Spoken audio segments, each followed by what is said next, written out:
Gone. Okay? So, going back to Kat's thing, is there any different what you're doing, your client is doing with feed than sedating the horse to trim it?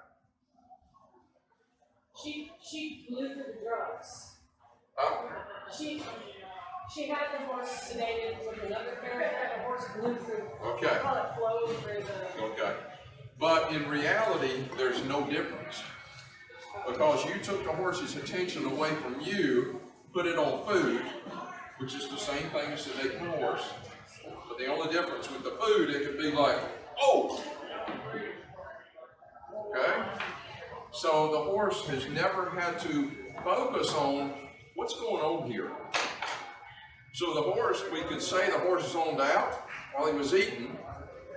Then he quit eating and like, what's got my foot? Make sense? Opposed to, I want my horse 100% cognizant of what's going on, and you start feeling me, and I go to a spot that's a little uncomfortable, I retreat. I go again, I retreat. I go again. And by about the 10th time I go down, maybe we'll say down to the knee, the horse doesn't say nothing's wrong there. Then I say, okay, well I can go 3 more inches. So I go 3 more inches and the horse says, oh, no more than that, okay. 3 more inches, 3 more inches, 3 more inches. So eventually I get all the way to the foot. Now the horse lets me go down, rub the foot, and come back. Go down, rub the foot, and come back. Doesn't matter if it's the front or the back, okay? Now, I will go ahead and I'm dealing with a donkey, not a donkey. I got a mule in this past week that, I mean, he could fire his feet, his back feet, they were like rockets. And, I mean, they were powerful. But, you know, I'm not going to deal with him because what he had been doing, the guy had been putting a rope around him and what you call a Scotch hobble and bringing that foot up like this so his rear knee would be tied up towards his neck. And they would trim his foot. Well, that's never going to get that animal good with his feet being handled because he doesn't have a choice. So it's like the more you put the handcuffs on me, the more I'm going to fight. And even though these handcuffs succumb me to your way of thinking, the minute they get out, I'm out of here. So you have to give the horse an opportunity to leave if he needs to without reprimand, to where he finally says, okay, I'm going to give it a little bit more try because I know if it got bad, I can leave because I just left 3 times. So then he starts letting his bubble get just a little bit bigger and a little bit bigger. Now when I finally get to the foot and he lets me do everything, I'm going to ask him to pick it up. I'm going to tickle. I'm just going to take right in his fetlock. I'm just going to tickle, tickle, tickle, tickle, tickle, and see if I can get a change. If I can't get a change, I'm going to take maybe the pointed end of my hoof pick and real quietly, I'm just going to start tapping. And just get just a little louder, a little louder. And when that foot does that, I'm going to quit. So did I just make happen what I wanted to happen?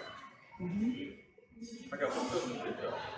So then I'll go right back to 0 again. Tickle, tickle, tap, tap, tap. And about the 4th time, it's going to be like that. About the 6th or 8th time, it's going to be like that. About the 10th time, as it comes up, I'm going to hold it in my hand. Before he asks for it back, I'm going to put it on the ground. I'm not going to turn loose of it. How many of you farriers or trimmers, they finish the foot and they do this right here? Y'all seen that happen, right? It's the most rude thing in the whole wide world. Just drop that foot. When you're done with it, hold it, step out from behind it, and set it on the ground. You know, be polite to the horse. The horse says, oh yeah, here's my foot. It's like you going to get your shoe or your boot, and then all of a sudden, all right, I'm done. And he kicks your foot off the stand. You'll walk him upside the head. So what this mirror is doing is, I let the foot, because I don't grab it because I feel the same way. I just let it rest, and just as soon as she's letting it rest, within inches, she's kicking. She doesn't go away. She has that ability. Don't fight it.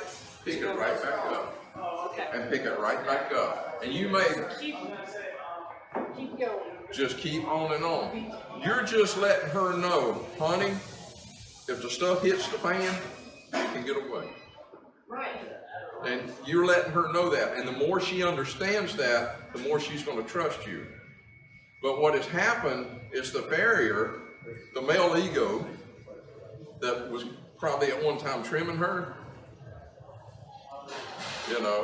says, you'll not have this foot back, I got it. So it put her in a position to where it's like, I'll never get my foot again, which is rightly so. So now you have to go back and clean up somebody else's mess. Like I don't put her front feet, I don't put it, she's big enough, wide enough for me to put in between my legs. I can't do that. I'm working. You're a long time from there.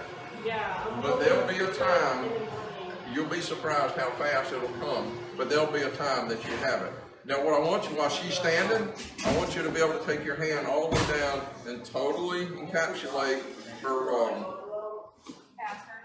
her pastern, and all, and again, and all, and again, and all, so that threat doesn't feel bad to her. She has to understand, she has to feel every one of those feelings, but she also has to know that if it hits the fan, I can get away.